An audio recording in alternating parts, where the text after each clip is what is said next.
কত সুন্দর সুন্দর মডেল মসজিদ নির্মাণ করেছে। তাদের যেই বেতন ভাতা নির্ধারণ করা হয়েছে, তাদের যেই সম্মানী নির্ধারণ করা হয়েছে, সেই সম্মানী লজ্জায় কোনো সমাজে বা মানুষের কাছে বলা যায় না। কবে এই সমাজ ঠিক হবে? কবে মানবতা ফিরে আসবে? কবে মানবিকতা ফিরে আসবে? আজ একটা অফিসের ঝাড়ুদারের যেই বেতন, একটা স্কুলের দপ্তরি বেল বাজানো ঝাড়ুদার সিকিউরিটি গার্ডের যেই বেতন, যেই সম্মানই দেয়া হয়, তার চাইতে সমাজের সর্বোচ্চ শিক্ষিত সরকারি নিয়োগ প্রাপ্ত একজন সবচাইতে বিচক্ষণ মানুষকে মডেল মসজিদের ইমাম মুয়াজ্জিন হিসেবে নিয়োগ দেওয়া হয়েছে, যাচাই বাছাই করা হয়েছে। কিন্তু তাদের মূল্যায়ন যারা করতে পারে না, তারা কখনোই একজন সুন্দর বা ভালো রাষ্ট্র শাসক হতে পারে না, পারে না, পারে না, পারে না। যে মানুষটির পিছনে প্রতিদিন সালাত আদায় করি, আমাদের সামনে দাঁড়িয়ে নামাজ পড়ান, আমাদের ইবাদতকে পরিশুদ্ধভাবে সুন্দরভাবে যাতে ইবাদত করতে পারি সেই নির্দেশনাগুলো দিয়ে থাকেন। সমাজের সব ভালো বিষয় নিয়ে আমাদের জীবনে সংশোধন করার জন্য যেই ধরনের কথা বলা দরকার, সেই সব কথা সমাজের সব সময় কল্যাণ নিয়ে যিনি বয়ান পেশ করে থাকেন, সেই ব্যক্তিটা আজ সমাজের সবচাইতে অবহেলিত মানুষ যারা রয়েছেন তাদের কাতারে একজন হলো ইমাম মুয়াজ্জিন। আজকে ইমাম সাহেব, আজকে মুয়াজ্জিন সাহেব সমাজের সবচাইতে অবহেলিত। তাদের অনারিয়াম শুনলে, তাদের স্যালারি শুনলে, তাদের যে হাদিয়া দিয়ে থাকে এটা শুনলে আপনি অবাক হবেন। যেটা সমাজে বলা যায় না, কোন ছোট লোক ছাড়া ইমামকে তুচ্ছ তাচ্ছিল্য করতে পারে না। কারণ একজন বিচক্ষণ মানুষ, একজন শিক্ষিত মানুষ, একজন সচেতন মানুষ, একজন সচেতন সমাজ সেবক, একজন সচেতন রাষ্ট্রনায়ক কখনোই ইমামদের মূল্যায়ন করতে পারে না। কারণ যেই ব্যক্তি মূল্যায়ন একজন শিক্ষিত, একজন সচেতন সমাজের কল্যাণকামী একজন মানুষকে অমূল্যায়ন করে, সেই ব্যক্তি কখনোই ভালো চিন্তার মানুষ হতে পারে না। সুস্থ বিবেক সম্পন্ন মানুষ কখনোই ইমামদের মূল্যায়নে ত্রুটি করে না, ইমামদের মর্যাদা দিতে দ্বিধা করে না। আমাদের রাষ্ট্রে এই পর্যন্ত যারা রাষ্ট্র পরিচালনা করেছেন, বিগত দিন থেকে আজকের দিন পর্যন্ত আমি বলে যাই, যারা রাষ্ট্র পরিচালনা করেছেন প্রতিটি মানুষ জালিম, প্রতিটি শাসক ছিল জালিম। কেন জালিম বললাম? কারণটা হলো জালিম ছাড়া কখনোই কোন রাষ্ট্রে ইমামদেরকে, একজন যোগ্য মানুষকে তখনই অবহেলিত হতে হয়, লাঞ্ছিত হতে হয়, সামান্য খাবার জোগাতে কষ্ট করতে হয়। শিক্ষকের ভূমিকায় থাকা একজন ইমামকে যখন বিভিন্ন ধরনের সমস্যায় পড়তে হয়, আর সেই রাষ্ট্রে গাঁজাখর, ইয়াবাখর দুনিয়ার সবচাইতে বড় নিকৃষ্ট, সবচাইতে বড় ফ্যাসিলিটি নিয়ে চলে, আর সেই সময় যখন একজন ভদ্র মানুষ, সমাজের কল্যাণকামী মানুষ, একজন সমাজের ভালো কথা, ভালো দিক নির্দেশনা দেয়া মানুষ তথা একজন ইমাম মানুষ যখন লাঞ্ছিত হয় আর তার রাষ্ট্র তার মূল্যায়ন করতে পারে না, সমাজ তার মূল্যায়ন করতে পারে না, সমাজের সেই দাম্ভিক প্রাচুর্যওয়ালা মানুষটা, বিচক্ষণ দাবি করা মানুষ, শিক্ষিত দাবি করা মানুষ যখন ইমামের মূল্যায়ন করতে পারে না, তখন বোঝা গেল ওই মানুষটা নামে মাত্র শিক্ষিত, নামে মাত্র সমাজসেবক, নামে মাত্র এই মানুষটা ভদ্রলোক, আসলে ওর চাইতে নিকৃষ্ট মানুষ আর পৃথিবীতে হতে পারে না, পারে না, পারে না। এই জন্য দেখবেন যেই সমাজের মানুষ আসলেই বিচক্ষণ, আসলেই সুশিক্ষায় শিক্ষিত, সেই সমাজের মানুষ ইমামকে যথেষ্ট সামর্থ্য অনুযায়ী মূল্যায়ন করার চেষ্টা করে, শ্রদ্ধা করার চেষ্টা করে, কখনোই অপমান করেন না, লাঞ্ছিত হবে এর ধারে কাছেও যান না, ইমামকে যথার্থ সম্মানের আসনে রাখার চেষ্টা করেন। এটাই হলো আসল ভদ্র মানুষ, প্রকৃত শিক্ষিত মানুষের সঠিক কর্ম পদ্ধতি। কার কাছে বলবেন? কে আপনার এই কথার মূল্যায়ন করবে? কে সবচাইতে শান্ত নিরিবিলি, সবচাইতে কল্যাণকামী ইমামদের ব্যক্তিত্বের মূল্যায়ন করবেন? কারণ বিগত দিন থেকে আজকের দিন পর্যন্ত আমি বলে যাই, যারা এই রাষ্ট্র শাসন করেছে, যারা এই রাষ্ট্র ক্ষমতায় রয়েছেন, সমাজের দায়িত্বে রয়েছে, চেয়ারম্যান হয়েছে, মেম্বার হয়েছে, মেয়র হয়েছে, বড় বড় দায়িত্বভার পালন করেছেন, যত মানুষ দায়িত্ব পালন করেছেন, কেউ ইমামদের মিলিয়ে সমাজের সবচাইতে শান্তিপ্রিয়, সমাজের মঙ্গলকামী, সমাজের মানুষের ভালো পথে সবসময় পরিচালনার নির্দেশনা দেওয়া সেই ইমামকে প্রতিটা শাসক গোষ্ঠী অমূল্যায়ন করেছে। তার মানে বোঝা গেল, যারাই শাসনভার, যারাই সমাজের দায়িত্ব নিয়েছিলেন, রাষ্ট্রের দায়িত্ব পালন করেছিলেন, প্রতিটা মানুষ নিঃসন্দেহে জালেম। আজও পর্যন্ত যারা রয়েছেন তারাও জালেমের ভূমিকায় রয়েছে। আজকে যান ইসলামিক কোন একটা সেক্টর খুঁজে পাবেন না যেখানে ইসলামের যথার্থ মূল্যায়নের মাধ্যমে সেটাকে ভালো অবস্থানে তুলে দেওয়ার জন্য যারা ক্ষমতায় রয়েছেন তাদের চেষ্টা রয়েছে, যারা সমাজের দায়িত্বে রয়েছেন তাদের কোনো চিন্তা ভাবনা রয়েছে।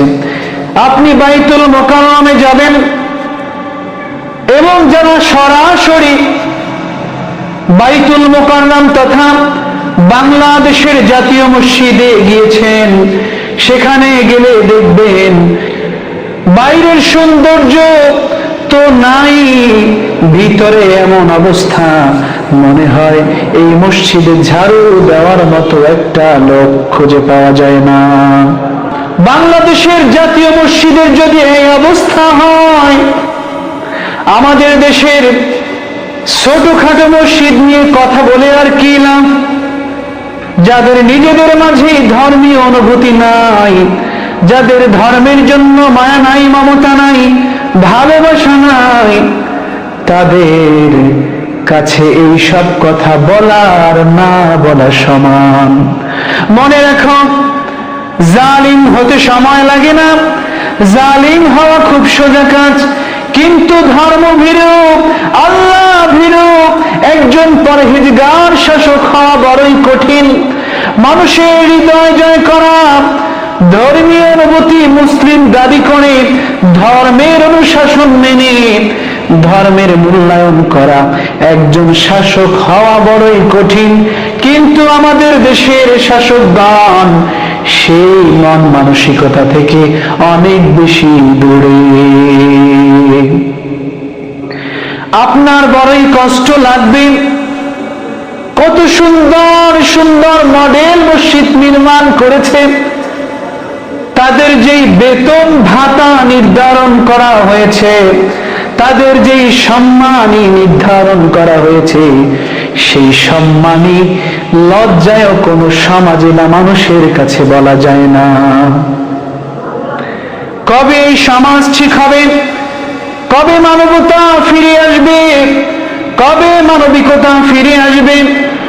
আজ একটা অফিসের ঝাড়ুদারের যেই বেতন, একটা স্কুলের দপ্তরি বেল বাজানো ঝাড়ুদার সিকিউরিটি গার্ডের যেই বেতন, যেই সম্মানই দেয়া হয়, তার চাইতে সমাজের সর্বোচ্চ শিক্ষিত সরকারি নিয়োগ প্রাপ্ত একজন সবচাইতে বিচক্ষণ মানুষকে মডেল মসজিদের ইমাম মুয়াজ্জিন হিসাবে নিয়োগ দেওয়া হয়েছে, যাচাই বাছাই করা হয়েছে।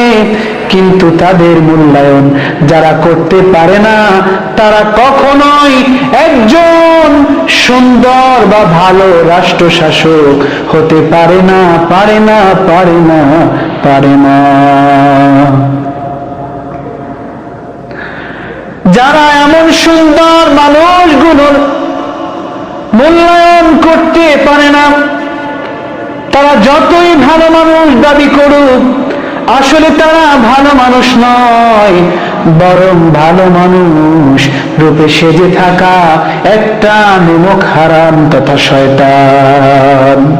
যখনই আমাদের রাষ্ট্র সাজানো হয়েছে, যতবারই আমাদের সরকার নির্বাচিত হয়েছে, যেভাবে নির্বাচিত হোক না কেন, আমাদের ধর্মমন্ত্রী হিসাবে যারাই দায়িত্ব পেয়েছেন, বলেন আপনি ধর্মমন্ত্রী হয়েছেন, আপনার কোন বিবেকের তাড়নায় নির্লজ্জের মতো ইমামদের সম্মানী ভাতা এত নিচু মানের করতে পারলেন? জবাব দিয়ে যান।